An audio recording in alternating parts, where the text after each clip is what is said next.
Eventually जब जिस time मैं आपसे बात कर रहा हूँ मैं इंडिया के सारे मेजर पार्ट को कवर कर चुका हूँ। तो मैंने दिल्ली यूनिवर्सिटी से ग्रेजुएशन कंप्लीट करके मैं पहुँचा था पंजाब अमृतसर।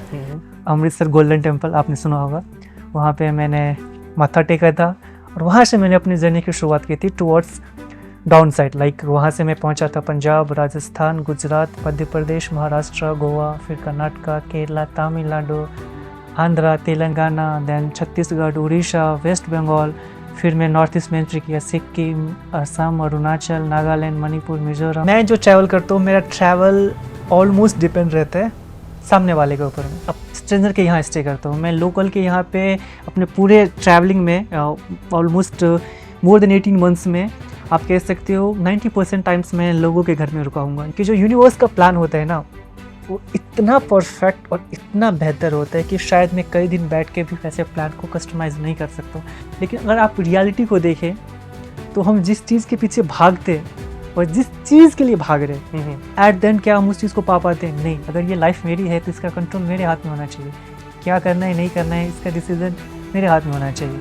अगर मुझे एक ही जगह होना होता तो ऊपर वाले ने मुझे पेड़ बनाया होता। फूड तो अगर आपको इसका ऐसे फूड पसंद है ना, मज़ा आ जाएगा, आपके लिए जन्नत है फूड। अब जो कह रहे हैं माउंटेन्स और बीचेस, सेम जगह आपको दोनों चीज़ें मिल जाएगी। One side mountains, one side समंदर। कश्मीर एक ऐसा जगह है ना जिसे वाकई में आप लफ्ज़ों में बयान नहीं कर सकते। मुझे ऐसा लगता है कि कश्मीर एक ऐसी जगह है जहाँ जाके ही एक्सपीरियंस किया जा सकता है। लेकिन कुछ इंडिया में ऐसे भी स्टेट्स हैं जहाँ पर जो काफ़ी कॉस्टली हैं, रॉयल स्टेट्स आप कह सकते हो। एग्जाम्पल राजस्थान, तो वहाँ पर ऐसी कई सारी चीज़ें होती हैं जहाँ आपको एंट्री कॉस्ट देना पड़ता है। कुछ रॉयल डिशेज होते हैं जिनको खाने के लिए आपको अच्छा खासा अमाउंट पे करना होता है, लाइक लाल मांस, राइट। सो उन चीज़ों को आप कैसे एक्सप्लोर करते हैं? लेकिन क्या आपको लगता है कि अगर आपको सिर्फ घूमने का ही शौक है तो भारत ही काफ़ी है? तो क्या इस स्टाइल में आप फॉरेन टूर कर सकते हैं? आपका जो तरीका है घूमने का, जिस तरीके से घूमते हैं, जिस चीज़ पे आप बिलीव करते हो, ये चीज़ हमारे देश में लड़कियों के लिए कितना सही है और कितना सुरक्षित है? तो खूबसूरती की जब बात होती है तो कश्मीर का जिक्र आता है, लेकिन कश्मीर का एक नाता और भी रहा है, आतंकवाद, टेररिज्म वहाँ से। तो जो जिस तरीके का आपका घूमने का कल्चर है, जिस तरीके से आप चलते हो, बेशक वहाँ भी आपने यही रास्ता अपनाया होगा, कहीं भी खा लिया, कहीं भी रह लिया, तो आपने ये कैसे किया? आपके मन में क्या ख्याल आया? कश्मीर एक ऐसी जगह है जहाँ पे अगर मैं किसी स्ट्रेंजर के घर रुका हूँ तो रात के 2:30 बजे भी 3 बजे भी विदाउट एनी इंटीमेशन वहाँ पे जो प्रशासन की टीम है आके उनकी इंक्वायरी कर सकता है कि मैं उनके यहाँ पे क्यों रुका हूँ। Despite of knowing that fact still people hosting मी। सैर करना किसे पसंद नहीं है? हर कोई चाहता है घूमे फिरे, छुट्टियां मनाए, और जब रोजमर्रा की जिंदगी से थक जाएं तो एक फुर्सत का पल अपने लिए भी हो। कहावत है कि कोई भी मंजिल अगर हम पाना चाहते हैं तो उसके लिए हमें एक सफर पर चलना पड़ता है, और मंजिल से खूबसूरत सफर ही होती है। कहावत यह भी है कि झोला उठाएंगे और चलते बनेंगे। कुछ इसी कहावत को चरितार्थ कर रहे हैं हमारे गेस्ट। आज हमारे साथ मौजूद हैं राजन। कैसे कर रहे हैं इसके बारे में हम विस्तार से बात करेंगे राजन से, और आगे राजन ही आपको इसके बारे में बताएंगे। तो सबसे पहले राजन, आप हमें बताइए अपने सफर के बारे में। बहुत बहुत शुक्रिया मृत्युंजय भाई कि आपने मुझे अपने यहाँ बुलाया ताकि मैं अपने एक्सपीरियंस शेयर कर सकूं और लोगों को बता सकूं कि ट्रैवलिंग क्यों ज़रूरी है और क्यों हमें ये करना चाहिए और इसे करने से हमें क्या इसके फ़ायदे मिलते हैं। तो सबसे पहले मैं बताना चाहूँगा अपने बारे में कि मेरा नाम राजन है और मैं बिहार दरभंगा से बिलोंग करता हूँ। और मैं इसी शहर में दिल्ली से मैंने अपनी ग्रेजुएशन कंप्लीट की थी, दिल्ली यूनिवर्सिटी से ह्यूमन राइट्स में। देन उसके बाद शुरुआत से ही मुझे घूमने फिरने का एक फितूर था, एक शौक़ था।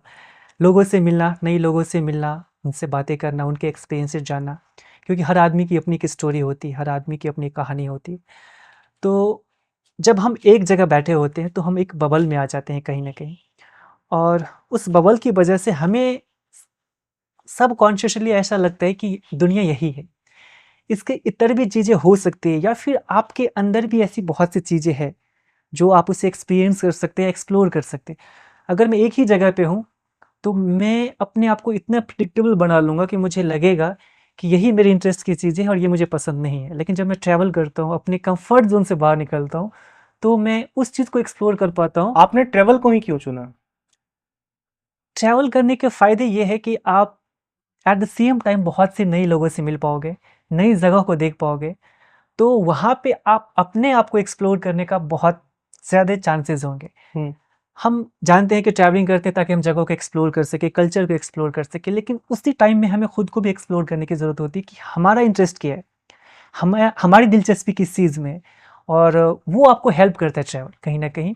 जब आप नए लोगों से मिलते हो, आपको जो चीज़ अपने यहाँ पता ही नहीं होता है, लोग बताते हैं स्टोरी, तो जब आप उनकी स्टोरी सुनते हो, अच्छा ये, अरे ये तो मुझे भी पसंद है, फिर आप उस चीज़ को करने का ट्राई करते हो, फिर आपको पता चलता है कि चलो ठीक है, ये मेरा इंटरेस्ट है नहीं है, कितना ज़्यादा है, तो वो आप एक जगह पे रह के, आई डोंट थिंक ये आपके लिए इतना आसान हो पाता है। दरअसल चीजें क्या होती हैं कि जब हम किसी चीज के बारे में पढ़ते हैं, कुछ देखते हैं, कुछ जानते हैं, जैसे कि एक इंस्पिरेशन मिलता है हमें कि Right. हमें ये काम करना है, बिल्कुल तो वो इंस्पिरेशन हमें कहीं ना कहीं से तो मिलता है, बिल्कुल। कहीं से किसी चीज की शुरुआत होती है। राइट। तो ये आपने क्यों और कैसे चुना? शुरुआत में ही जब मैं बहुत अर्ली एज में था, क्लासेस में, तो हमारे स्कूल में एक एसएसटी के टीचर हुआ करते थे जिनका नाम था शंभूनाथ झा। तो वो उन्होंने जो इंडियन ज्योग्राफी है उसको इतने अच्छे से पढ़ाया था उन्होंने। और जब भी अलग अलग स्टेट के बारे में, अलग अलग कल्चर, स्पेशली नॉर्थ ईस्ट को लेकर जब वो पढ़ाते थे, तो एक था मन में कि जाके उस चीज़ को रियलिटी में एक्सपीरियंस करना है, जो एक ऑथेंटिक एक्सपीरियंस है वो मुझे लेना है। वो मुझे ऐसा नहीं कि बस मुझे चीज़ें देख के आ जानी है, ठीक है, वो मैं फ़ोन में भी देख सकता हूँ, सेल फ़ोन में भी देख सकता हूँ, लेकिन मुझे वो चीज़ें एक्सपीरियंस करनी है। तो एक्सपीरियंस करने के लिए बिना उस जगह पे गए, बिना वहाँ के लोगों से बात किए, बिना वहाँ के लोगों का जो लोकल फूड है या जो ट्रेडिशनल फूड है उसको एक्सपीरियंस किए, शायद वो ऑथेंटिसिटी मेरे अंदर नहीं आएगा कि मैं उस चीज़ को वैसे रियलाइज़ कर पाऊँ। तो वो एक चीज़ था। तो कहीं न कहीं उसकी शुरुआत कह सकते हैं बचपन में ही बीज डाल दी गई थी। बचपन में ही उसमें मेरे सर जी का बहुत बड़ा एक योगदान था कि लेकिन मुझे डीओ से पढ़ाई करने के बाद आपने बताया कि ह्यूमन रिसोर्स में आपने ह्यूमन पढ़ाई राइट्स में करी, जी, ह्यूमन राइट्स में राइट उसमें आपने पढ़ाई करी, जी। और फिर उसके बाद तो इतना समय क्यों लग गया आपको निकलने में? हाँ, ये आपका बहुत बड़ा सवाल है, बहुत ही अच्छा सवाल आपने पूछा कि जब मेरा फितूर, मेरी ख्वाहिश बचपन से ही थी ये करने की, तो मैंने इतना टाइम क्यों लिया? टाइम के लिए। एक्चुअली मुझे हमेशा से ही ऐसा बताया गया था कि हर चीज़ का एक टाइम आता है, वो टाइम आने के बाद ही आप वो चीज़ें कर सकते हो। तो शुरुआत से ही आप समझ सकते हो, हम लोग जिस परिवेश से आते हैं, बताया जाता है कि 10th करना है, 12th करना है। फिर मुझे लगा कि स्टीरियोटाइप्स। हाँ, हाँ, एक स्टीरियोटाइप थॉट्स हमारी सोसाइटी की है। तो हमें लगा कि ठीक है, हम बाद में करेंगे, लेकिन फिर मुझे जब मैंने ग्रेजुएशन किया तो मुझे ये रियलाइज़ हुआ सडनली कि यार टाइम तो आएगा ही नहीं कभी, क्योंकि अगर मैं ग्रेजुएशन करूँगा तो फिर ये करूँगा, फिर ये करना है तो फिर वो करूँगा, वो तो एक चेन सी बनी हुई है और वो चलती चली जाएगी। वो तभी हो पाएगी जब मुझे उस जो आपने बोला स्टीरियोटाइप थॉट्स, उसे ब्रेक करना होगा। और मुझे ऐसा लगता है as a human this is our first responsibility, to break societal constants. अपने आप को आज़ाद करना ये हमारा सबसे पहला जिम्मेदारी है।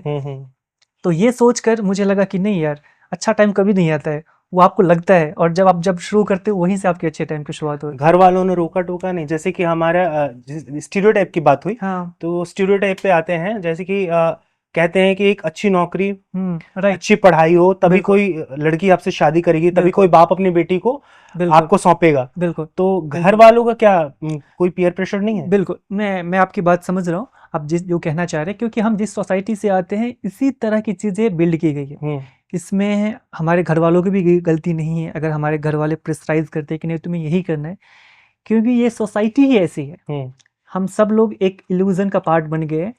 लेकिन अगर आप रियलिटी को देखें तो हम जिस चीज़ के पीछे भागते हैं और जिस चीज़ के लिए भाग रहे हैं, एट द एंड क्या हम उस चीज़ को पा पाते हैं? नहीं। हमें लगता है कि यार वो चीज़ें तो कुछ था ही नहीं। क्योंकि जब हम वहाँ पहुँचते हैं, फॉर एग्जांपल अगर आप खुद के बारे में सोचें, जब आप 10th का एग्ज़ाम को प्रिपेयर कर रहे थे बहुत साल पहले, आपने सोचा होगा कि ये करने के बाद ऐसा होगा।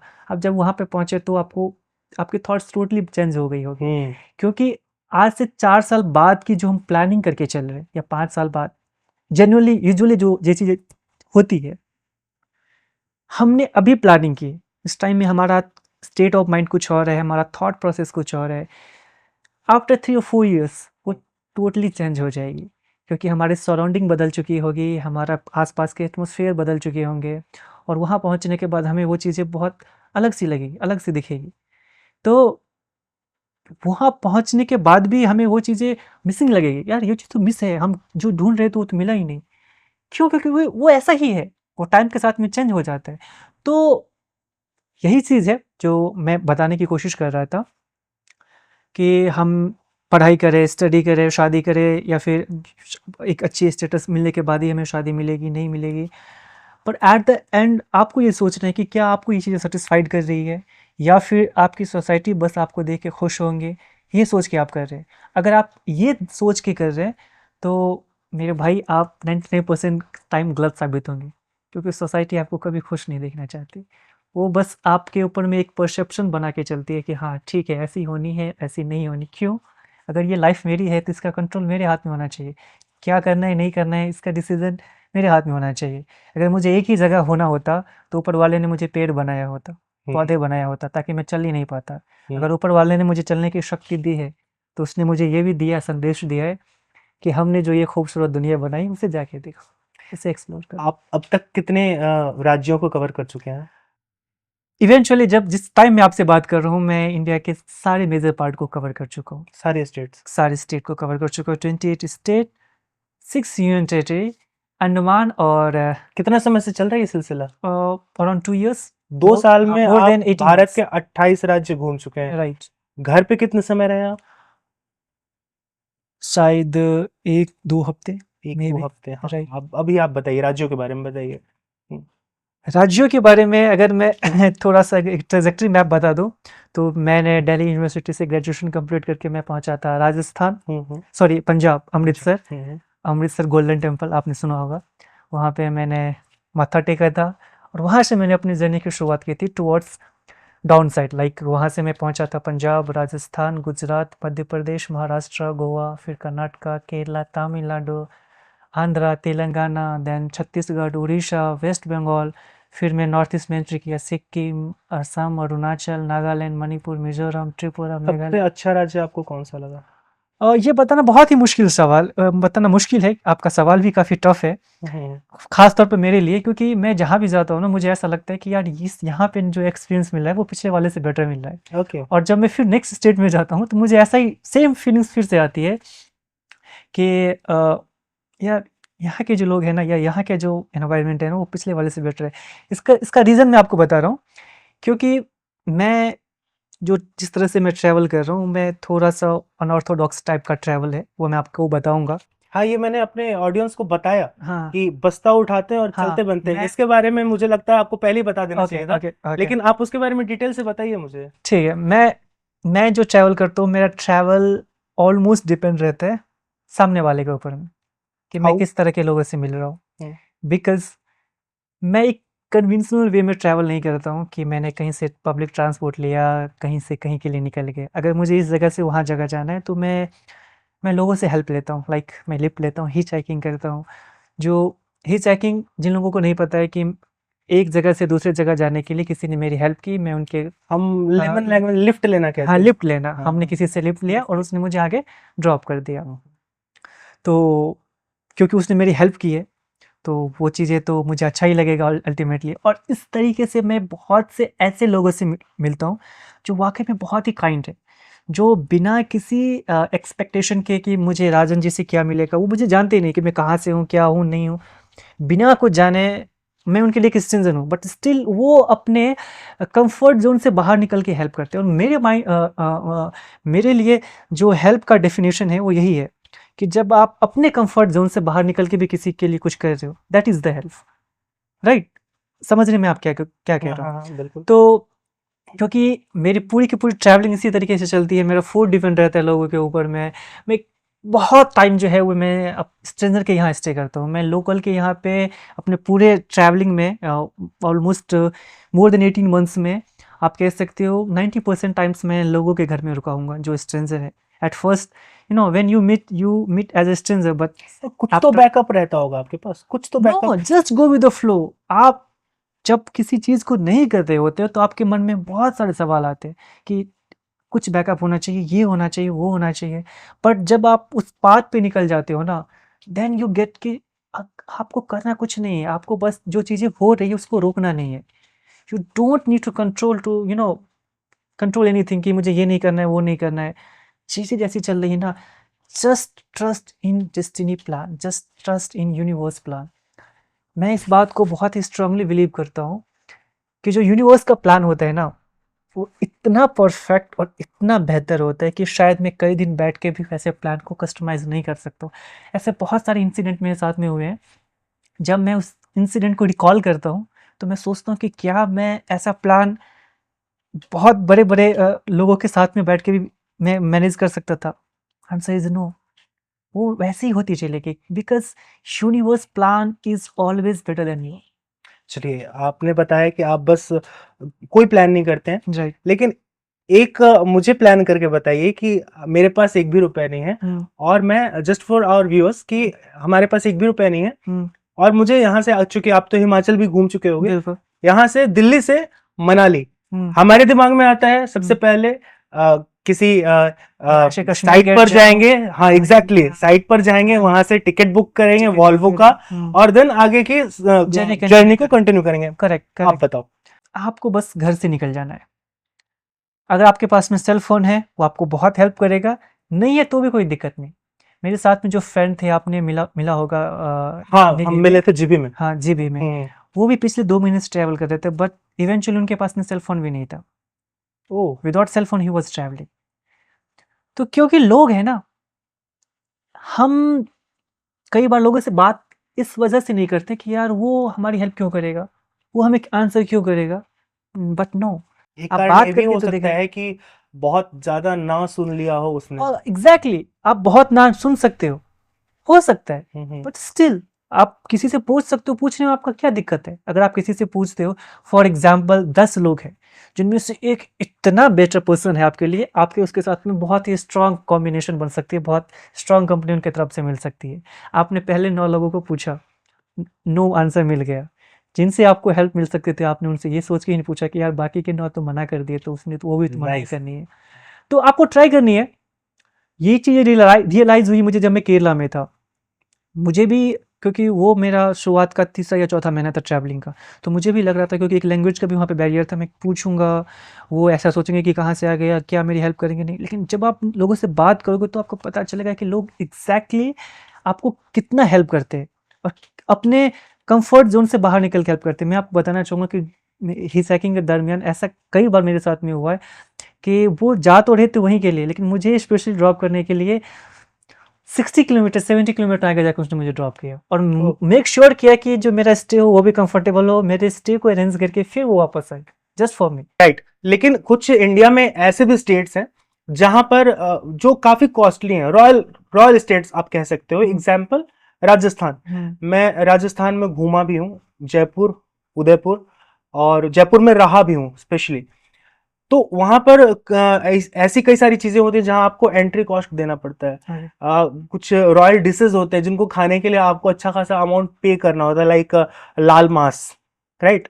सो उन चीजों को आप कैसे एक्सप्लोर करते हैं? मैं हमेशा इस बात में यकीन करता हूँ कि ट्रैवलिंग एक्सपेंस लेके नहीं आती। जो ट्रैवल के दौरान आपकी जो लग्जरियस चीज़ें होती है वो आपके साथ में जो एक्सपेंस है वो लेके आती है। आपने जैसा जिक्र किया, आप कहीं पे जाएं, आपको ये डिसाइड करना है कि आपको स्टे करना है, कहाँ करना है। आप एटलीस्ट, जैसा मैं करता हूँ, मैं अपने साथ में कैंपिंग टेंट कैरी करता हूँ। आप किसी से भी पूछ सकते हैं। आप थोड़ा सा हट जाइए, आप मेन सिटी में ही जाएंगे तो शायद आपको मना होने के चांसेस ज़्यादा है, आपको मोस्टली नो मिलेगी। लेकिन उससे थोड़ा सा हटके, क्योंकि वहाँ के लोगों का बिजनेस ही है वो, एग्जैक्टली राइट, तो वो बिजनेस ही कर रहे हैं। तो आप थोड़ा सा हट जाइए, आपको वही सिटी में नहीं चाहिए, आप थोड़ा सा हट जाइए, आप 2-4 किलोमीटर आगे पीछे चले जाइए, वहाँ लोगों से बातें कीजिए। सिटी में शायद आपको 10 में से 8 लोग नो बोल रहे थे, 1-2 आध शायद आपको मिलेंगे। लेकिन वही अगर आप थोड़े से साइड जाएंगे तो आपको मतलब थोड़े से चांसेस बढ़ जाएंगे। वहाँ पे आपको 4-5 या 6 लोग जो है वो आपको होस्ट करने के लिए तैयार हो जाएंगे। और इन वर्स्ट केस आप अपने साथ में एक टेंट कैरी कर सकते हैं। तो मैं जो जैसा कि अपने साथ में कैरी करता हूँ, क्योंकि वो मुझे एक फ्लेक्सिबिलिटी देता है कि मुझे पता है कि अगर ठीक है, अगर कहीं ना भी मिला तो मैं कहीं पे भी टेंट पिच करके सो सकता हूँ।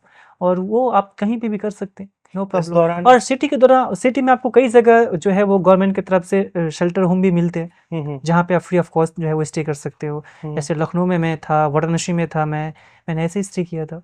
इंडिया आपने घूम लिया, कई सारे स्टेट्स घूम लिए, यहाँ आप मुझे खाने के बारे में बताइए कि किस स्टेट में, किस शहर में आपको बहुत ही बेहतरीन खाना मिला और आपको वहाँ के मतलब जो कजिन्स हैं वो आपको पसंद आए। खाने के मामले में मैं इतना ज़्यादा वो नहीं हूँ, शौकीनदार नहीं हूँ। मुझे जैसा भी खाना मिल जाए मुझे अच्छा लगता है। वैसे आप डिशेज़ के बारे में बात करोगे तो हमारा बिहार में इतने वैरायटी के डिशेज़ मिलेंगे ना, आई डोंट थिंक कि अक्रॉस द कंट्री आपको कहीं मिलेंगे। हर जगह की एक स्पेशलिटी होती है, हर जगह का एक ट्रेडिशनल फूड होता है, लेकिन जो वैरायटी बिहार लेके आती है ना, I don't think not a single state जहाँ पे आप इतनी तरह की वैरायटी देखोगे। आप कहीं भी जाओगे ना, आपको 15-20 तरह के खाने यूँ पेश कर देंगे। वो आपको दूसरे शहर में हमेशा। बिहार को आपने कितना एक्सप्लोर किया है? बिहार को मैंने बहुत ज़्यादा एक्सप्लोर नहीं किया है, लेकिन फिर भी बिहार में मैंने जितना ट्रैवल किया है, बिहार बहुत ही कमाल का स्टेट है, बहुत ही कलरफुल स्टेट बोल सकते हो। एक वाइब्रेंट आपको जो एनर्जी है ना वो हमेशा आपको दिखेगी। वो कमाल के लोग, मतलब बहुत ही कलरफुल है, नो डाउट। लोगों से याद आया मुझे कि हमारे साउथ को लेकर के बहुत बार ये सवाल आते रहते हैं कि साउथ में लैंग्वेज को लेकर के बहुत इशू है। Like if you talk about Karnataka, Tamil Nadu and Kerala, Kerala, तो वो लोग हिंदी के साथ इंटरेक्ट नहीं करना चाहते हैं। दे स्पीक ओनली कि मेरा लैंग्वेज बोलो या फिर इंग्लिश बोलो। ओके, फाइन, इंग्लिश बोलने वाले के साथ भी कई बार परेशानी वहां हो जाती है। आपका एक्सपीरियंस क्या रहा? आपने कभी ये सुना है कि हम वहाँ जाके तमिल क्यों नहीं बोलते, या हम वहाँ जाके कन्नड़ा क्यों नहीं बोलते? जो बोल ही नहीं सकते उनके बारे में क्या है? मैं एक बात बता रहा हूँ, हाँ, हाँ। तो आपने यही चीज़ सोची ना, आपने ये तो नहीं सोचा कि वो लोग जो हिंदी नहीं बोल सकते वो कैसे बोलेंगे। आपने तो ऐसा सोच लिया कि हम यहाँ से जा रहे हैं, हम हिंदी नहीं बोल सक सॉरी हम तमिल नहीं बोल सकते, तो आपने इस पॉइंट ऑफ व्यू से बात किया। वहाँ के लोग क्या हिंदी बोलने में उतने सक्षम हैं जितना कि हम नहीं तमिल नहीं, बोलने में आपने सक्षम मेरी हैं? बात को, नॉट टॉकिंग अबाउट लैंग्वेज, नहीं, मैं वो आपकी बात हाँ। समझ गए, आप जिस कॉन्टेक्स्ट में बोल रहे हैं। हम्म, देखिए, ऐसा होता है ना कि वहाँ के लोग हिंदी के लिए साथ इतना फ़ैमिलियर नहीं है, स्पेशली तमिलनाडु और कर्नाटका के लोग। तो उनके लिए इतना ईज़ी नहीं है हिंदी बोल पाना। उनका जो एक्सेंट है, जो वो मैं आपको सॉरी इंटरप्ट कर रहा हूँ। प्लीज़। एक्चुअली में आप अगर सोशल मीडिया पर जाएंगे या फिर यूट्यूब पर जाएंगे और कुछ कीवर्ड्स डालेंगे रिलेटेड, तो आपको ये न्यूज़ या वीडियो मिल जाएंगे जिसमें यहाँ के लोग किसी पढ़ाई करने जाते हैं। हमारे ईस्ट के लोग साउथ में पढ़ाई करने जाते हैं, इलाज करवाने जाते हैं, as well as tourist places में तो थोड़ा कम है, लेकिन कुछ ऐसे कॉमर्शियल प्लेसेस हैं, एजुकेशन वाले प्लेस हैं, जैसे वेलुरु हो गया, ठीक है, उन जगहों पर इस साइड के लोगों को, बिहार झारखंड के लोगों को परेशान किया जाता है। ऑटो वाले तक परेशान करते हैं, गुंडागर्दी करते हैं, औरतों के ऊपर हाथ उठा दिया जाता है। ओके, इस परिप्रेक्ष्य में आप बताइए कि साउथ के लोगों का आपके साथ एक्सपीरियंस क्या रहा? बिल्कुल। आई एम नॉट श्योर, लेकिन मेरे ख्याल से तमिलनाडु की जो पॉपुलेशन होती सॉरी, बीच में इंटरप्ट कर रहा हूं, जबकि ईस्ट में ऐसा नहीं है।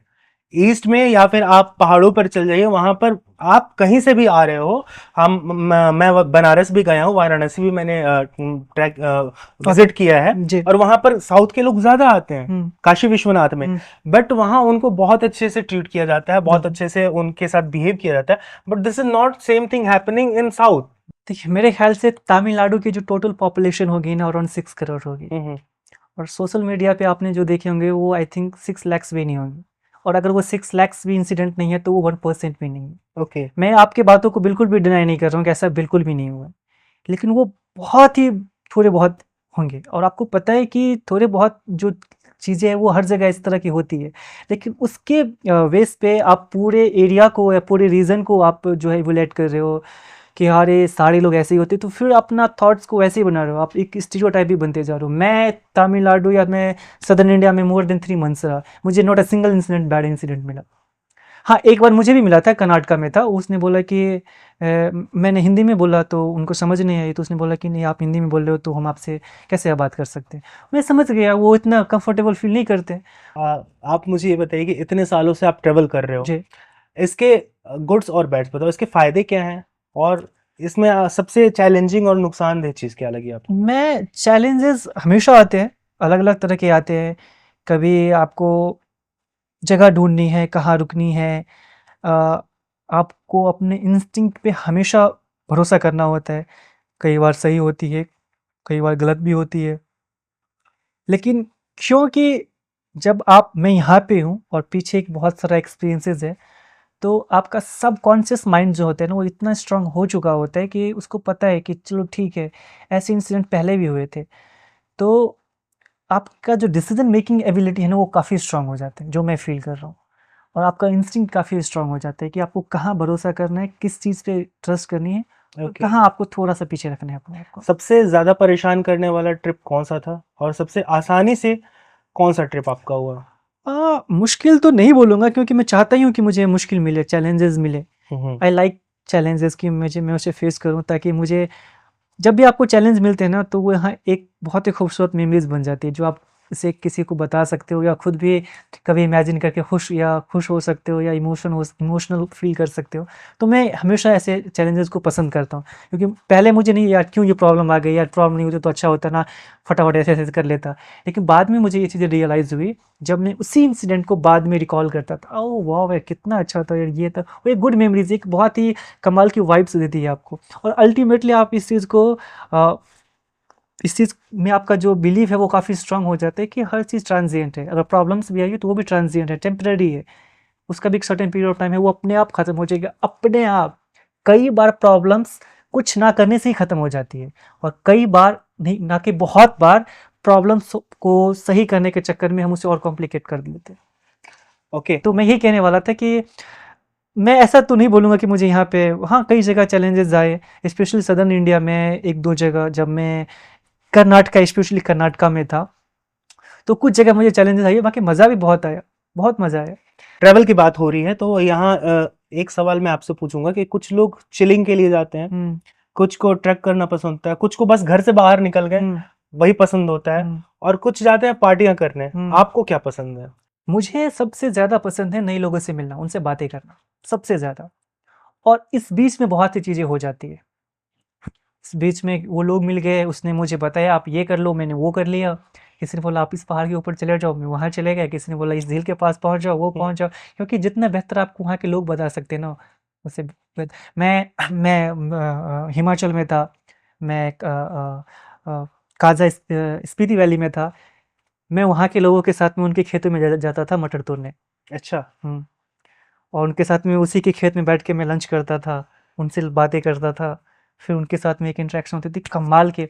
मैं था नॉर्थ ईस्ट में, तो वहाँ पे घरों में मेखला तैयार किया जाता है, घर में जो लोग कपड़े ट्रेडिशनल कपड़े पहनते हैं आश्रम में हम्म। या फिर बाकी के स्टेट में, मैं उनके साथ में ऐसे धागे घुमा घुमा के भी पहनता था। तो वहाँ के लोगों के साथ में काम किया, वहाँ के लोगों को सीखा कि कैसे काम कर रहे हैं, तो वो बहुत कमाल का एक वाइब्स देता है, बहुत मज़ा आता है उसमें। इससे ज़्यादा मज़ा मुझे किसी चीज़ में नहीं आता।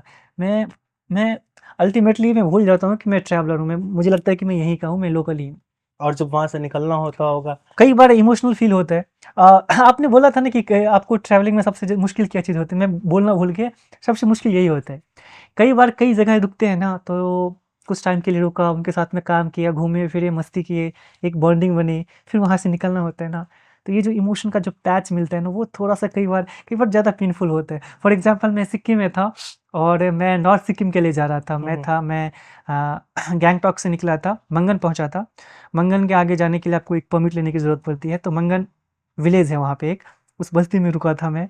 तो वहाँ के लोगों के साथ में इतना कमाल का बॉन्डिंग हो गया, तो जब मैं निकल रहा था मेरे पैर आगे नहीं चल रहे थे। आप मुझसे अपने ट्रैक के एक्सपीरियंस के बारे में शेयर कीजिए। आई थिंक किन्नौर और शिखर कैलाश बहुत मुश्किल, बहुत चैलेंजेस, हम्म। और बहुत बहुत यादें बनी, कब बहुत किया याद। आपने? अभी हाल फिलहाल में हाँ मैं किया? हाल फिलहाल में ही किया, ओके। और इवेंचुअली उसी दरमियान आपसे मुलाकात हुई थी मेरी। यस जब मैं यस। शिखर ट्रैक के लिए जा रहा था तो जीवी के, जीपी में हमारी हाँ जीवी में मुलाकात हुई थी, हमारी एग्जैक्टली। मुलाकात हुई थी। जैसे मैं यहाँ से पहुँचा था, वहाँ पे एक कमाल की स्टोरी बन गई। हम पहुँचे जाओ विलेज, जहाँ एक बेस कैंप बना जाता है सिंघार, वहाँ से 1.5 किलोमीटर है, वहाँ से आपको परमिट लेके आप अपनी ट्रैकिंग की ऑफिशियली स्टार्टिंग कर सकते हैं। मुझे बताया गया वहाँ पे कि आपको अपना सामान कुछ भी ऊपर ले जाने की ज़रूरत नहीं है, ऊपर में सब कुछ लंगर, स्टे वगैरह सब कुछ वहाँ पे फ्री ऑफ कॉस्ट है। ये प्रशासन ने बताया आपसे? हाँ, ओके। और वो भी एक हद तक सही थे, मैं आपको आगे बताऊँगा। तो मुझे लगा कि अगर सब कुछ है तो मेक सेंस नहीं बनता कि मैं अपने सारे लगेज को ले चलूँ। मैं ले जा सकता था, ऐसा नहीं कि मैं नहीं ले जा सकता था। मैं ये सोच लिया कि चलो ठीक है, जब सब कुछ मिल रही है तो मैं क्या ही लेके जाऊँ। मैंने अपना सब कुछ वहीं रख दिया, बस मैंने एक छोटा-सा बैग में एक कपड़ा लिया और मैं निकल गया। शाम के वक्त में पहुंचा थाचरू, लगभग 5 या 6 बज रहे होते।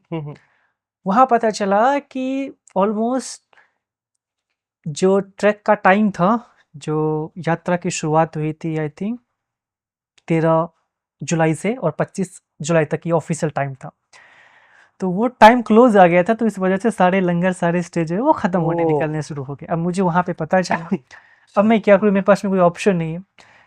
मैंने लगभग 15-20 मिनट तक मैं वहीं बैठा रहा, फिर मैं सोचता रहा मैं क्या करूँ नहीं करूँ, क्योंकि वो एक बहुत ही हॉट टूरिस्टिक स्पॉट में कन्वर्ट हो जाता है उस दरमियान।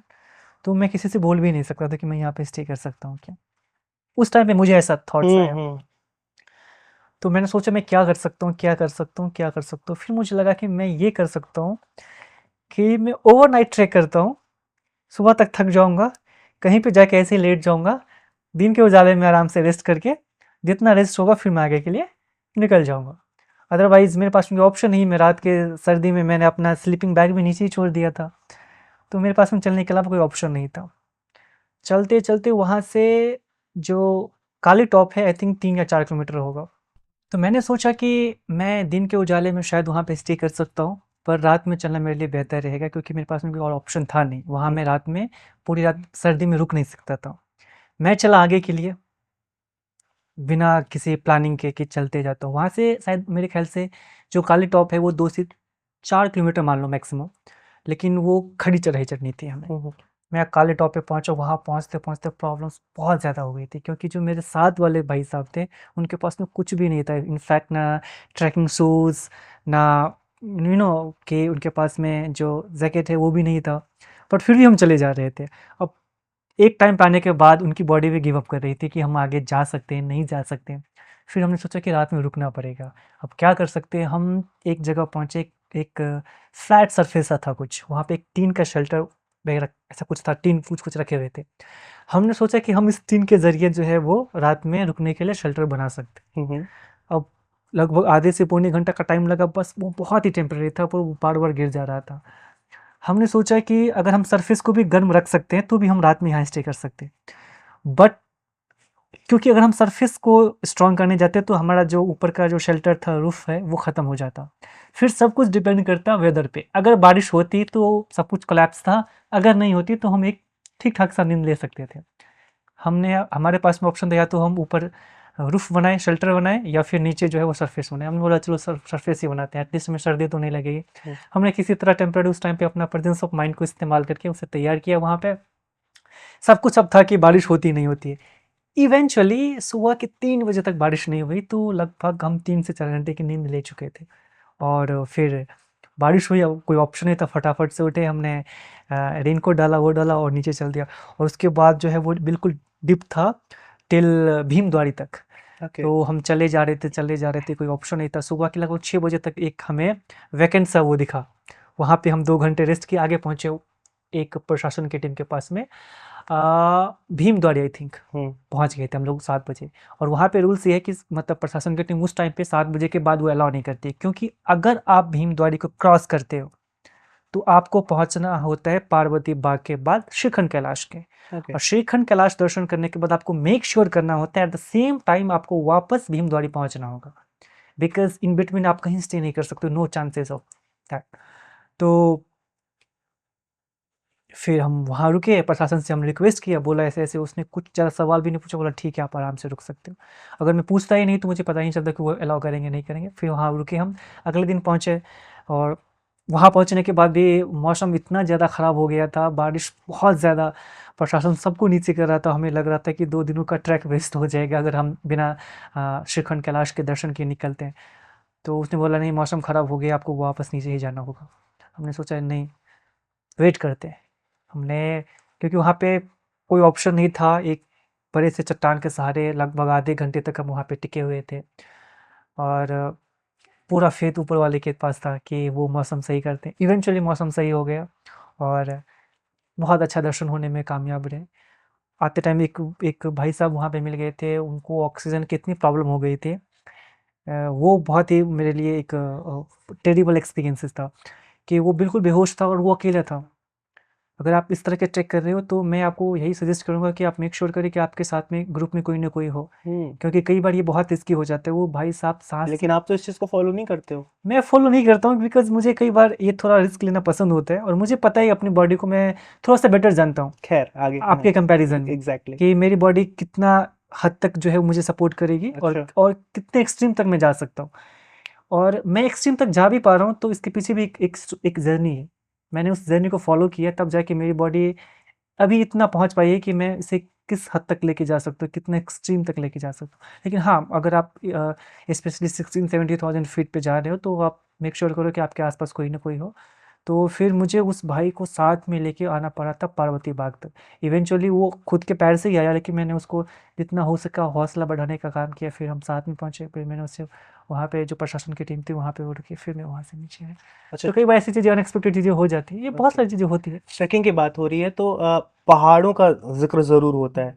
तो जितने भी स्टेट्स आपने विजिट किए, पहाड़ों का क्या एक्सपीरियंस रहा? जैसे north east, right. Himachal, Uttarakhand, south में भी पहाड़ हाँ हैं। हाँ, जो तो वेलिंगिरी का जो साइड हो गया, एग्जैक्टली, ऊटी के तो साइड हो ये गया। जर्नी आप मुझे बताइए। देखिए अगर आप इंडियन पीपल्स के ओवरऑल हॉस्पिटैलिटी की बात करें तो आप मतलब यूजुअली आप इसे दो पार्ट्स में क्लासिफाइड कर सकते हैं, एक जो लोग पहाड़ों में रहते हैं, एक जो लोग प्लेन में रहते हैं। मैंने ये चीज़ें नोटिस की है कि जो लोग पहाड़ों में रहते हैं उनके पास जो दिल होता है ना वो थोड़ा सा सॉफ्ट हार्टेड वो लोग होते हैं, थोड़े से काइंड होते हैं। थोड़ी सी बोलना थोड़ी सी गुस्ताखी होगी, बहुत ज़्यादा काइंड होते हैं एक्चुअली वो लोग, बहुत ज़्यादा। और मेरा ऐसा मानना है, मैं इस चीज़ में बहुत ही स्ट्रांगली बिलीव करता हूँ कि अगर आपका कुदरत के साथ में मोहब्बत होता है ना, तो बाय नेचर आपका इंसान के साथ भी एक इमोशनली स्ट्रांग बिल्डअप हो जाता है। उसके पीछे का रीज़न ये है कि जब आप कुदरत से कनेक्ट होते हो तो बहुत सी चीज़ें ऐसी है जो आपको वहाँ से मिल रहा होता है ना, कुदरत जो आपको दे रही होती है वो बहुत ही प्रेशस है। इतना प्रेशस है वो, जब आप हॉस्पिटल में पहुँचते हो, ऑक्सीजन की हर मात्रा के लिए जब आप पे करते हो आईसीयू में, तब आपको लगता है कि ये भी, इसके लिए भी पैसे चाहिए। और वही कुदरत हमेशा हर पल, हर घड़ी, हर वक्त आपको दे रहा है बिना किसी पैसे के। तो वो इंसान जान नहीं रहा था कि कुदरत हमें दे रहा है, बट फिर भी कुदरत के प्रति उनकी जो मोहब्बत होती है ना, वो उसे एक इंसान के साथ में बेहतर होने में काफ़ी हेल्प करता है। तो मैं इस बात को बहुत ही स्ट्रांगली बिलीव करता हूँ कि पहाड़ों में लोग रहने वाले लोग और बहुत अगर बहुत उदार होते हैं। खूबसूरती की बात करें, हुँ, अगर हम आपसे 3 राज्य पूछें, हुँ, 3 राज्य इन द सेंस कि 7 सिस्टर्स को एक कर देता हूँ, नॉर्थ ईस्ट को एक कर देता हूँ, हुँ, और इधर हिमाचल, उत्तराखंड हुँ, और नॉर्थ ईस्ट। हुँ। तो आप मुझे बताइए कि सबसे खूबसूरत वैली, सबसे खूबसूरत पहाड़ या सबसे खूबसूरत ट्रैक जिसे विजिट करना चाहिए? कहते हैं कि अगर आप घूम रहे हैं तो वहाँ तो ज़रूर जाना है, इसे तो मिस बिल्कुल मत करना। कुछ लोगों को हिडन प्लेस जाना अच्छा लगता है, जहाँ उनके अलावा कोई और ना हो।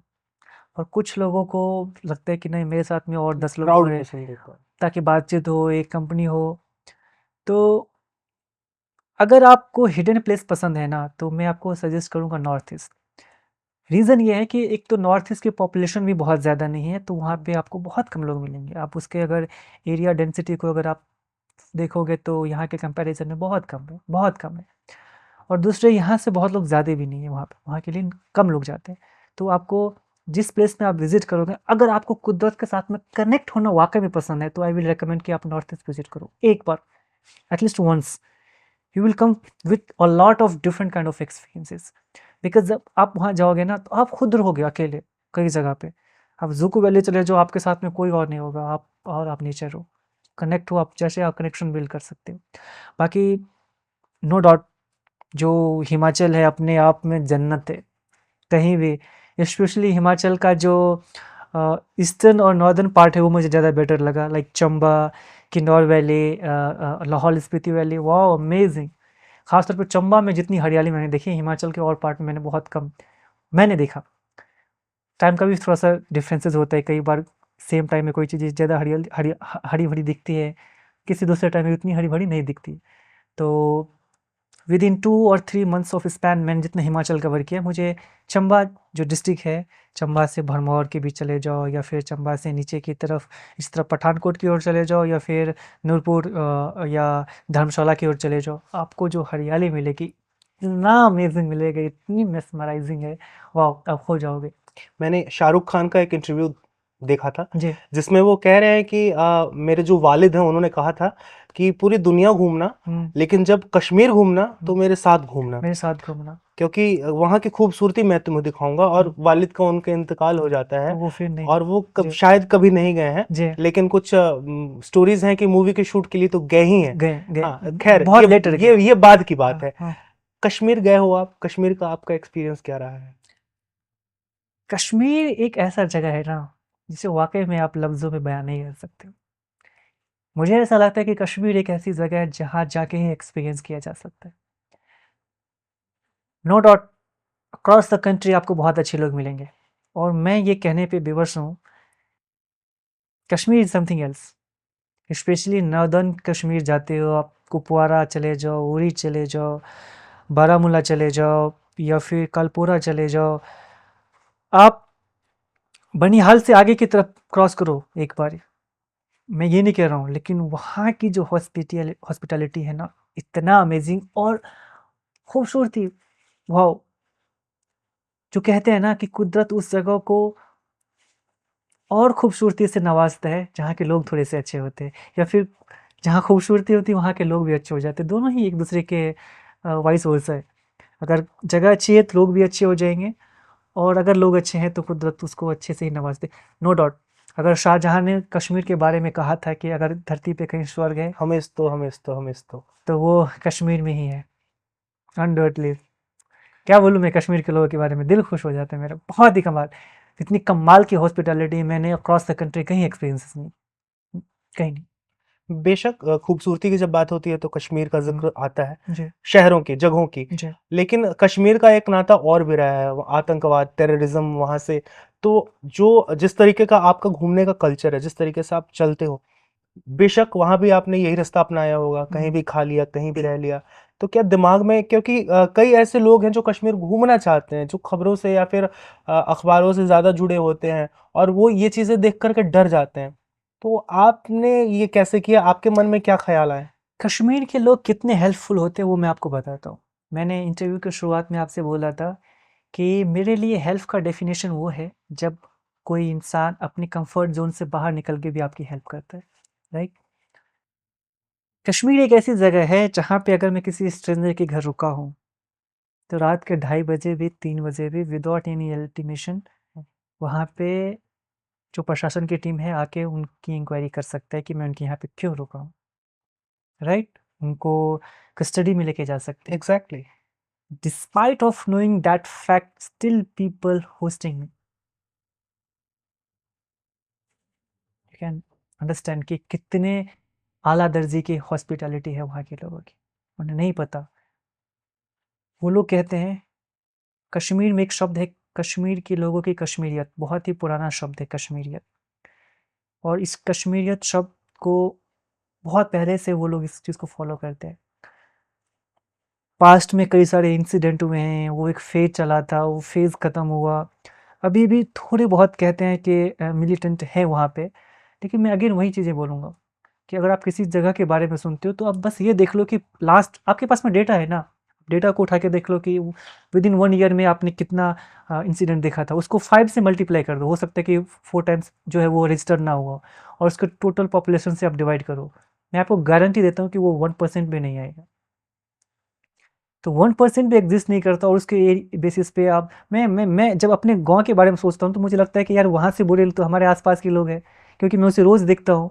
और वैसा ही परसेप्शन हमने बिल्ड कर लिया, क्योंकि अगर हम न्यूज़ सेम तरह की न्यूज़ ही अगर हम लूप में देखते हैं, तो क्योंकि हमारा थॉट प्रोसेस अपने पड़ोसी को लेकर ही होता है कि अरे यार वो तो बहुत बुरा है, वो बहुत बुरा है, क्योंकि हमने कई बार देखा है, एक ही चीज़ को हमने रिपीट होते देखा है, और वही हमने टेलीविज़न पे भी देख लिया, तो परसेप्शन बिल्ड हो गया।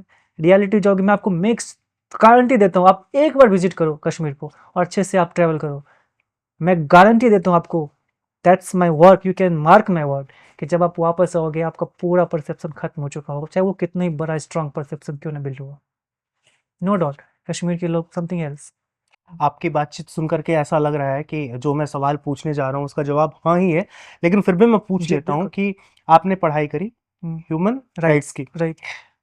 आपने घूमने के दौरान, चूंकि कश्मीर का जिक्र हुआ, तो क्या आप जैसे कि हम जर्नलिस्ट हैं, पत्रकार है, तो जी। कहीं ना कहीं वो पत्रकार अंदर, आप कहीं भी हो, बिल्कुल वो चाहे निकल आप के आ जाए। ट्रैफिक पर खड़े हो, चाहे राइट। कहीं दंगा हो रहा ट्रू हो, कहीं ट्रू लड़ाई हो रही हो, ट्रू। आप ट्रेन में हो, वो निकल करके आ ही जाता है। तो आप क्या इस माइंडसेट को, इस स्टडी को अपने करियर की जर्नी को अप्लाई करते हो? बिल्कुल। फॉर एग्जांपल मैं कश्मीर में था, मैं वहीं का, अगर क्योंकि अभी बात कश्मीर की ही चल रही है तो वहीं का मैं आपको एग्जांपल देना चाहूँगा। हम यहाँ पे हैं, हर काम करने के लिए फ्री है, राइट? महात्मा गांधी जी ने कहा था, उस आज़ादी का कोई फ़ायदा नहीं जिसमें गलती करने की आज़ादी ना हो। अगर आप हमेशा यही सोचते रहोगे मुझे सही करना है, मुझे गलत नहीं करना है, कुछ गलत ना हो जाए, कुछ गलत ना हो जाए, आप इतने कॉन्शियस हो जाओगे कि आप फ्री नहीं रह पाओगे, राइट? और आप सोचो कि आप एक ऐसी जगह पे रह रहे हो जहाँ किसी भी जगह आप बुलाए जा सकते हो इंक्वायरी करने के लिए। किसी भी टाइम आपको रोक दिया जा सकता है कि नहीं आप इससे आगे नहीं जा सकते हैं, कुछ काफ़िला जा रहा है। मैं रिस्पेक्ट करता हूँ इंडियन आर्मी की कि वो हमारी हिफाजत के लिए ही वहाँ पे हैं, और जो भी प्रोटोकॉल्स उनको दी जाती है वो उन्हें फॉलो कर रहे हैं, वो जिस चीज़ के लिए भी। लेकिन आप आप इमेजिन करके देखिए कि शायद 1% या जितने परसेंट भी जो मिलिटेंट हैं वहाँ पे, जो करंटली एग्जिस्ट करते हैं, उसके बेसिस पे कितने लोगों को सफ़र करना पड़ता है। आप अगर वहाँ पे ट्रैवल करेंगे, आप देखेंगे कि आप अपनी गाड़ी से जा रहे हैं, किसी भी टाइम आपको रोक दिया जा सकता है कि नहीं अभी आप आगे नहीं जा सकते, दूसरी तरफ से गाड़ी जाएगी। कई बार इंटरनेट शटडाउन हो जाता है अगेन सेफ्टी कंसर्न की वजह से। बट क्या लगता है कि आपको जो नॉर्मल हम जैसे लोग होंगे वो वहाँ पे सफ़र नहीं करते होंगे? आप बिना इंटरनेट के कुछ दिन रह के देख लीजिए, या बिना कुछ दिन किसी से। अब कई बार ऐसा होता है कि मैंने कई लोगों से सुना है वहाँ पे कि बिल्कुल आप कुछ दिनों के लिए आप घर में ही रह जाते हो कि नहीं आप नहीं निकल सकते हो, कुछ धारा 144 या कुछ ना कुछ निकलते रहते हैं। तो I feel very bad for Kashmiri people actually, कि उन लोगों को वाकई में सफ़र करना पड़ता है। तो घूमते घूमते कभी आपको ऐसा नहीं लगता है कि हाँ अब बस बहुत हो गया, थोड़ा अब घर चल लेते हैं? या फिर इसमें एक और सवाल मैं ऐड कर देता हूँ कि जब आप घर जाते हैं, जैसे कि इंटरव्यू शुरू होने से पहले आपने मुझे बताया कि अभी आप गुजरात जाने वाले हो, अपने घर को जाने वाले हो, तो घर वालों का क्या रिएक्शन रहता है? अभी मैं बताऊँ तो मुझे अभी लगता ही नहीं कि मैं घर से बाहर हूँ। मुझे कभी नहीं लगता है घर से बाहर हूँ। आई बिलीव कि द ओनली मोमेंट जब आपको ये रियलाइज़ होता है कि आप घर पे नहीं हो, जब आप इंसान से कनेक्टेड नहीं हो, राइट? अगर आप अपने घर में भी हो और अपने घर के लोगों से कनेक्टेड नहीं हो तो you feel that you are not at your home, right? आपको लगेगा कि आप कहीं और ही हैं। आप एक इमेजिनरी लाइफ जी रहे हैं जो वाकई में एग्जिस्ट ही नहीं करता। तो ये बहुत ज़रूरी है कि आप जहाँ भी रह रहे हैं वहाँ के लोगों के साथ में एक बेहतर, एक पॉजिटिव एक कनेक्शन बिल्ड रखना। और शायद यही वजह है कि मैं जहाँ जाता हूँ मुझे आज तक कई लोगों को होम सिकनेस होने लगती है। मैंने इतने लंबे अरसे तक ट्रैवल किया साथ में, not a single time I realise कि I was away from my home, because you know any kind of people I got, मैं उसके साथ में इमोशनली इतना कनेक्ट हो जाता हूँ कि मुझे लगता है कि यही मेरे घर के लोग हैं, यही मेरे भाई है, यही। और मैं उसको ऐसे ही मैं उसे बुलाता भी हूँ, भैया या पप्पा, अम्मी, अम्मा, बहन, दीदी, ऐसे करके। मतलब मुझे ऐसा लगता है रियल, मतलब ऐसा नहीं कि मैं बस बोलने के लिए बोलता हूँ, बिकॉज़ आई फील इट। तो यही है। और घर वालों का क्या रिएक्शन होता है जब आप घर जाते हैं काफी लंबे टाइम के बाद, खुशी होती है उन्हें। और जब फिर वापस आप आने लगते हो? ऑब्वियसली इतना ईज़ी नहीं होता है बाय बोलना, बट हाँ, क्योंकि अब वो लोग समझ गए हैं कि मैं अपनी जर्नी जी रहा हूँ और बेटा कहीं हाथ से निकल के है। बोल सकते हो कुछ ऐसा। ओके। राइट। लेकिन हाँ, मतलब क्योंकि वो मेरी जर्नी को देखते हैं तो उन्हें भी कहीं न कहीं अच्छा लगता है। आप कितने भाई बहन? मैं अकेला भाई हूँ, बहन 3 बहन हैं, तीनों मुझसे बड़ी हैं, तीनों की शादी हो गई है। तो फिलहाल घर में अभी इकलौता मैं हूँ जिनकी शादी नहीं हुई है, और जो अभी बंजारे की तरह घूम रहे हैं बस। नहीं, आपकी बातों पर यकीन करना मेरे लिए आसान नहीं है, क्योंकि मैं जितना जानता हूँ, और बिहार का ही जिक्र नहीं करूँगा, भारत के हर राज्य, हर प्रांत की स्थिति यही है कि देखिए, बेटा सहारा होता है, और जहाँ आप इकलौते बेटे हो तो चैलेंजेस तो काफ़ी रहे होंगे और रहते होंगे। बिल्कुल, मैं ऐसा मानता हूँ कि हर इंसान की अपनी एक जर्नी होती है, और उस जर्नी को हमें जो है वो कॉन्ट्राडिक्ट नहीं करनी चाहिए। अल्टीमेटली अगर हम किसी को अपने लिए ही बनाएँ, मतलब अगर आप प्रैक्टिकली सोचो तो कहीं न कहीं हम उसे गुलाम ही बना रहे हैं। वो अपनी फ्रीडम को ख़त्म कर रहे हैं वो, राइट? ऐसा नहीं हो सकता है कि जैसी चलती चली आई है चीज़ें वैसे ही हो। चेंजेस हमेशा होती आई है और हमेशा होती रहेगी। हम उसे रोक नहीं सकते, हम उसे बदल नहीं सकते। वो रोका भी नहीं जा सकता। और हम ये नहीं कर सकते कि नहीं ये ऐसा ही है, होता आया है तो ऐसा ही हो। अल्टीमेटली हर इंसान फ्री है अपनी लाइफ जीने के लिए, और आप यही हो, क्योंकि at at you know one day will definitely come when you will leave everything behind yourself, your legacy will faded and your existence will slightly dissipate, so nothing really matters in the end, Okay. Whatever you will get here you will lose here. सो आप जब तक यहाँ पे हो, खुशी के साथ में लोगों के साथ में यादें बांटो। चलो ठीक है, आप कह सकते हो कि मेरी माँ है, मेरे पापा है, उनके साथ में बहुत से लोग हैं, मेरे बहुत से पड़ोसी, दुनिया में ऐसे बहुत लोग हैं जिनके साथ में कोई नहीं है। मैं उनके साथ में कई बार रुकता हूँ, टाइम स्पेंड करता हूँ, मुझे देख के वो इतना खुश हो जाते हैं, मैं आपको बता नहीं सकता है। ऐसे वो लिटरली वो मुझे जाने नहीं देते, कई बार ऐसा मेरे साथ में हुआ है। कॉन्टैक्ट्स बनाते हो आप, जैसे कि कहीं विजिट हाँ किया, दिन उनका नंबर ले लिया, फिर हाँ, अगली बार बिल्कुल वहां गए, फिर बिल्कुल वहीं स्टे बिल्कुल किया? बिल्कुल, मेरे पास में southern India, Himachal, Kashmir, north east, ढेर हुआ। अगर मेरा फ़ोन आप चेक करोगे ना, तो आप सिर्फ स्टेट का नाम सर्च करोगे ना, तो आपको नाम के साथ में वो आ जाएगा, पर्सन आ जाएगा। तो वो कनेक्शन फील होता है। आप जैसे मैं कई बार मैं ही चेकिंग करता हूँ, मैं ट्रक में होता हूँ, और कई लोग ऐसे होते हैं जो अकेले चलाते हैं 100-200 किलोमीटर, उनके साथ में बड़ी बातचीत होती है, वो इतना खुश हो जाते हैं एट द एंड, और बड़े इमोशनली हक दे के बाय करते हैं। तो बड़ी खुशी होती है कि हमने एक इंसान की लाइफ में इतना कंट्रीब्यूट किया, कि उन्हें एक खुशी मिली, खुशी के पल मिले। कई बार मैं सिंगल लोग हैं, उनके साथ में मैं टाइम स्पेंड करता हूँ। आप ऐसा ही क्यों सोचते हो कि अगर मैं यहाँ पैदा हुआ हूँ तो यही मेरी ज़िंदगी है?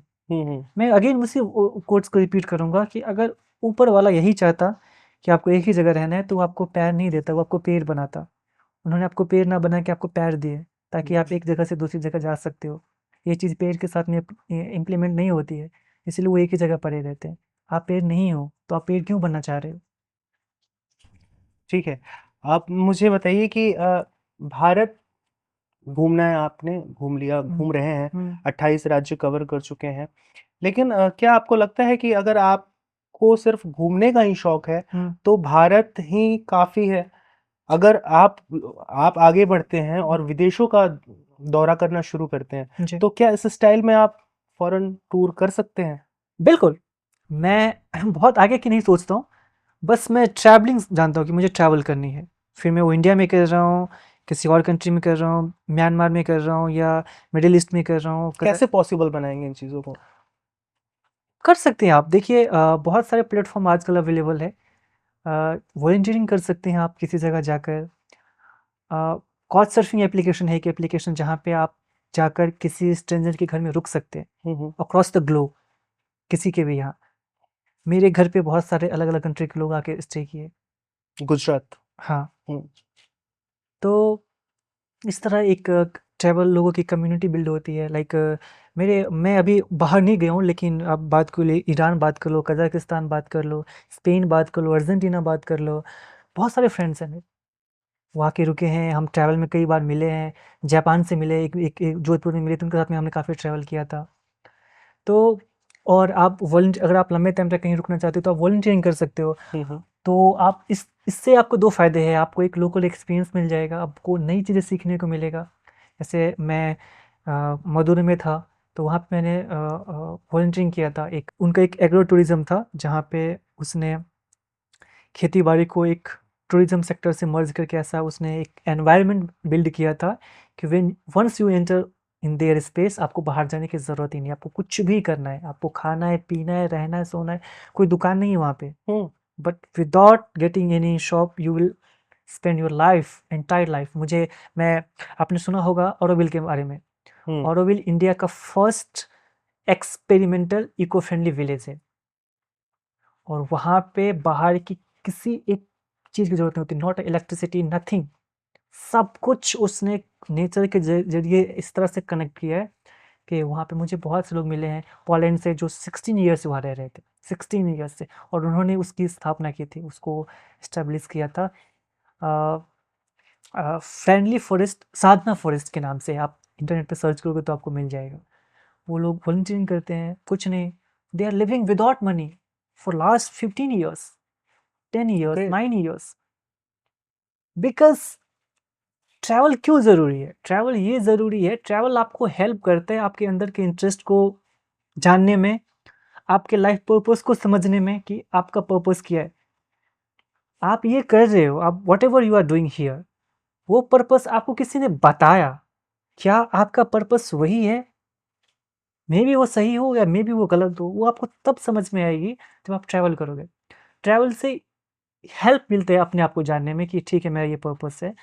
And once you know your purpose, आपकी लाइफ ईजी होती चली जाएगी, क्योंकि लाइफ है ही ईजी। लाइफ बहुत खूबसूरत है, हम इसे कॉम्प्लिकेट कर देते हैं नुमाइश करने के चक्कर में, दिखावा करने के चक्कर में, शो ऑफ करने के चक्कर में, जो एक इल्यूजन सा बन गया है और इस इल्यूजन का हम पार्ट बन गए हैं। कई बार हम इल्यूजन क्रिएट करते हैं, कई बार उसी पार्ट में हम लोग घूम रहे हैं। तो ये चीज़ें लोगों को ट्रैवल पर बैकग्राउंड वापस करती आते हैं। हैं और मुझे एक बात बताइए कि अ, आपसे यहाँ पर जानना चाहेंगे कि कुछ लोग छुट्टियाँ मनाने जाते हैं पहाड़ों पर, तो उनका मकसद केवल एक ही होता है, party and do whatever they want.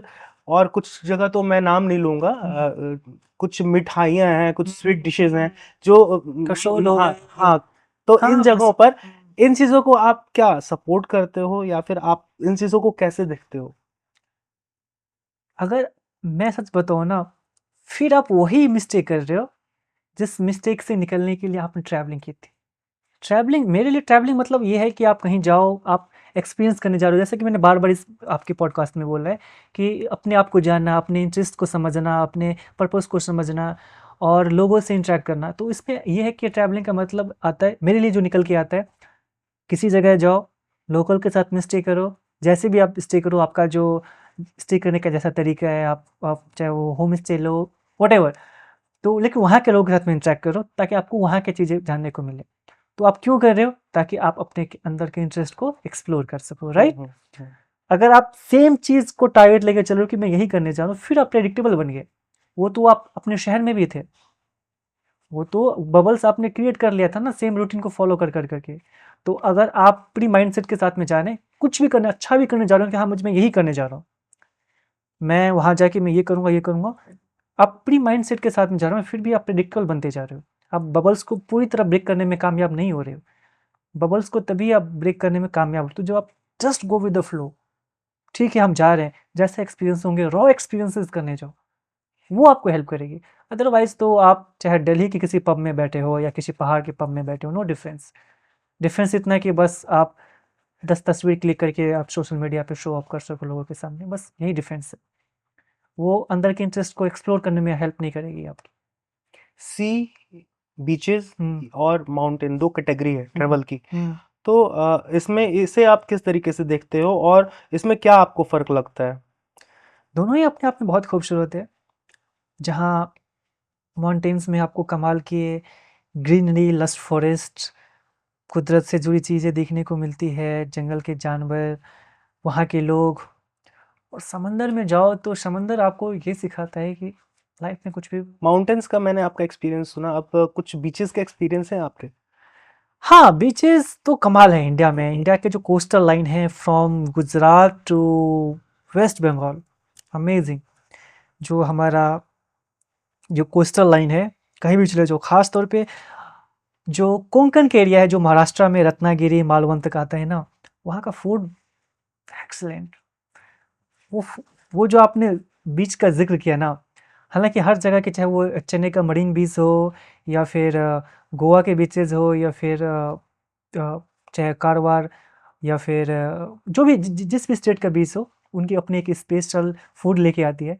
लेकिन जो कोंकण का एरिया का जो फूड है ना, दैट इज़ समथिंग एल्स। अगर आपको बीच के साथ साथ कल्चर भी एक्सप्लोर करना है ना, तो आप कोंकण एरिया विजिट कीजिए, चाहे रत्नागिरी हो, मालवन हो या फिर मडगाँव की तरफ थोड़ा-सा आप गोवा के साइड में आ जाइए। बहुत अच्छा फूड, तो अगर आपको स्पाइसी फूड पसंद है ना, मज़ा आ जाएगा, आपके लिए जन्नत है फिर वो। और आपको वहाँ पे लगेगा कि आप एक डिफरेंट स्पेस में हो। या फिर जो केरला के बीचेज़ है टुवर्ड्स त्रिवेंद्रम, वो बहुत कमाल के हैं। एक तरफ आपको माउंटेन्स, आप जो कह रहे हैं माउंटेन्स और बीचेज़, सेम जगह आपको दोनों चीज़ें मिल जाएगी। One side mountains, one side समंदर और एक साइड दरिया, मतलब नदी। नदी, दरिया, पहाड़, हर चीज़ आपको एक ही प्लेस पे मिल जाएगी। खूबसूरत। और सुबह कुछ और, शाम कुछ और, दोपहर कुछ और। ये आपको ये भी सिखाता है कि in this universe nothing is permanent, everything is transient, everything is just transient. हर चीज़ का एक सर्टेन पीरियड ऑफ टाइम है, वो कितना लंबा है नोबडी नोज। तो जैसा है आप उसे एंजॉय करो। अगर आप सनराइज़ देखने गए और आप सनसेट के बारे में सोच रहे हो, सनराइज़ आप मिस कर जाओगे, और कोई पॉसिबिलिटी नहीं है कि आप सनसेट तक आप वहाँ रहोगे या नहीं रहोगे, या सनसेट को बारिश आ गई तो आपकी पूरी स्पॉइल हो सकती है। तो ये सिखाती है यही कि लाइफ भी ऐसे ही चलती है। लाइफ में भी आप जिस मोमेंट में हैं, आप उसे एंजॉय करेंगे। ये हम बहुत जगह सुनते हैं कि आप प्रेजेंट में रहो, प्रेजेंट में रहो। ऐसा क्यों बोलते हैं? हम सुनते तो बहुत जगह, लेकिन इसका जो कंक्लूजन निकल के आता है वो यही है कि फिर आपको स्ट्रेस फ्री रखता है। इसके पीछे का रीज़न क्या है? इसके पीछे का रीज़न यही है कि जब आप बहुत ज़्यादा आगे की सोच रहे होते हो तो आप अपने प्रेजेंट को स्पॉइल करते हो। वो किस वे में करते हो? क्योंकि जो चीज़ें एग्जिस्ट नहीं करती आप उसके बारे में सोच रहे हो। कई बार ऐसा होता है कि हम किसी चीज़ को लेकर जो चीज़ सोच रहे होते हैं, जब वो चीज़ आती है तो वैसी होती ही नहीं, राइट? तो बेहतर है कि आप हर चीज़ को एंजॉय करो, बिकॉज़ आप नोबडी नोज़ कि वो चीज़ें वापस वैसी आएगी, कैसी आएगी, नहीं आएगी। जब किसी को नहीं पता तो उसके बारे में सोचना आपको कहीं न कहीं आपको अपने प्रेज़ेंट को भी स्पॉइल करता है। सही ज़िंदगी के लिए चाहिए क्या? एक अच्छा खाना, एक अच्छी नींद और सुकून। सुकून कब मिलती है? जब आप स्ट्रेस फ्री रहो। स्ट्रेस फ्री कब होगे आप? जब आप बहुत ज़्यादा फ्यूचर के बारे में कॉन्शियस नहीं हो रहे हो। आपका जो तरीका है घूमने का, जिस तरीके से घूमते हैं, जिस चीज पे आप बिलीव करते हो, ये चीज हमारे देश में लड़कियों के लिए कितना सही है और कितना सुरक्षित है? कई लोगों को लगता है कि चीज़ें चलो ठीक है, लड़के कर लेते हैं, लड़कियाँ करेगी नहीं करेगी। किसी भी चीज़ को करने के लिए जो फर्स्ट चीज़ चाहिए वो आपके अंदर करेज चाहिए, बिकॉज़ वो आपको हेल्प करता है फर्स्ट स्टेप लेने में। उसके बाद क्या होता है ना कि आपको जो चैलेंजेस दूर से दिख रहे होते हैं, अगर आप किसी राउंड सरफेस को बाहर से देखोगे ना, तो उसकी शेप अलग दिखती है, अंदर पहुंचने के बाद अलग दिखती है। तो जब आप स्टार्ट करते हो ना, तो जो चैलेंजेस आपको बाहर से दिख रहे थे, आपको उसको सॉल्यूशन मिलने स्टार्ट हो जाते हैं। ठीक है, ऐसे सिचुएशन में ऐसे हमको काउंटर करना है, नहीं करना है। और बाकी मैं आपको रियल टाइम एग्जांपल दूं, तो मेरे साथ में एक गर्ल्स ही थी, जैसे कि आपको क्वेश्चन था, वो थी नेपाल से। वो मिली थी मुझे नासिक में, महाराष्ट्र। और फर्स्ट टाइम वो भी ट्रैवल कर रही थी इंडिया में। तो उसे जब मैंने बताया अपने वे ऑफ ट्रैवलिंग के बारे में कि मैं इस तरीके से ट्रैवल करता हूँ, तो उसे उनके लिए बहुत ही एक फर्स्ट एक्सपीरियंस था कि अच्छा ऐसे भी ट्रैवल होती है। तो हम जा रहे थे वहाँ से ब्रह्मगिरी पर्वत के लिए। ब्रह्मगिरी पर्वत is origin point of Godavari river in Maharashtra. तो हमने बोला चलो ठीक है। तो उसने बोला कि हम आगे मिले, वहाँ पहुँच के मिलेंगे तुम, क्योंकि तुम तो यही चेकिंग करके जाने वाले हो, मैं कोई पब्लिक ट्रांसपोर्ट यूज़ करके आता हूँ। बोला ठीक है, बट अगर तुम चाहो तो मेरे साथ में भी कर सकते हो। उसने बोला कि हम कर सकते हैं क्या, लड़की है। मैंने तो अल्टीमेटली तुम भी तो एक ह्यूमन ही हो ना, जो किसी से हेल्प लेगा, जैसे मैं ले रहा हूँ। करके देखो, तुम्हारे लिए एक नया एक्सपीरियंस होगा। जैसे तुमने सुना, करके देखोगे प्रैक्टिकली तो और भी तुम्हारे लिए अच्छा रहेगा, तुम यहाँ से सीखे जाओगे। उसने किया, उसे इतना मजा आया कि नेक्स्ट डे उसे वहाँ से जाना था शिरडी। वो हिच हाइकिंग कर गई, और हर मिनट मुझे जब भी उसे नया लिफ्ट मिलता था वो फोटो क्लिक करती थी उनके साथ में, जिस भी शख्स के साथ में कोई पर्सन जो उससे लिफ्ट ले रहा है, और क्लिक करके मुझे सेंड कर रही कि देखो मुझे एक नया लिफ्ट मिला, आगे मुझे यहाँ मिला। और 200 किलोमीटर उसने नेक्स्ट डे जो उसने ट्रैवल किया था वो खुद से ही करके गया था। तो ओवरऑल यही है कि अगर आपको कुछ करना है, आप कुछ करना चाहते हैं, तो सबसे पहली बात तो आप प्लान मत कीजिए, और अपने जो माइंड है उसको पॉजिटिव रखिए, क्योंकि जैसा आप सोचते हैं वैसे ही आपके आसपास में चीजें खड़ी हो जाती हैं और वैसा आवरण बन जाता है। बिल्कुल, मैं आपकी बात से इत्तेफाक रखता हूँ, क्योंकि आप देखोगे जैसा हम सोचते हैं कई बार वैसा ही हम बन जाते हैं, और हमें वैसे ही लोग मिल जाते हैं, और हम इसे कोइंसिडेंस का नाम देते हैं। But literally universe always watching you. आप जैसा सोच रहे हो ना, आपको कोई सुन नहीं रहा है, but one thing is always listening you, that is universe. तो यूनिवर्स का प्लान इसीलिए आपसे परफेक्ट होता है, क्योंकि वो आप क्या सोच रहे हो, आप क्या हो, और आप क्या कर सकते हो, वो आपको सबसे बेहतर यूनिवर्स ही जानते हैं। Nobody knows no better than universe. आशा इसीलिए करते हैं आप अच्छा सोचिए, पॉजिटिव सोचिए, पॉजिटिव एनर्जी के साथ में आइए, डेफिनेटली आपको पॉजिटिव लोग ही मिलेंगे। आशा करते हैं आपकी बात लोगों तक पहुंचेगी बिल्कुल। और उनकी ज़िंदगी बदलेगी और ज़्यादा से ज़्यादा लोग देखेंगे आपको और साथ ही आपकी बातों को फॉलो करेंगे। अच्छा लगा राजन आपसे मिलके। बहुत बहुत हमारे शुक्रिया, शो में बहुत आने बहुत के लिए धन्यवाद। बहुत बहुत शुक्रिया मृत्युंजय है मुझे बुलाने के लिए, बहुत बहुत धन्यवाद। Thank you so much.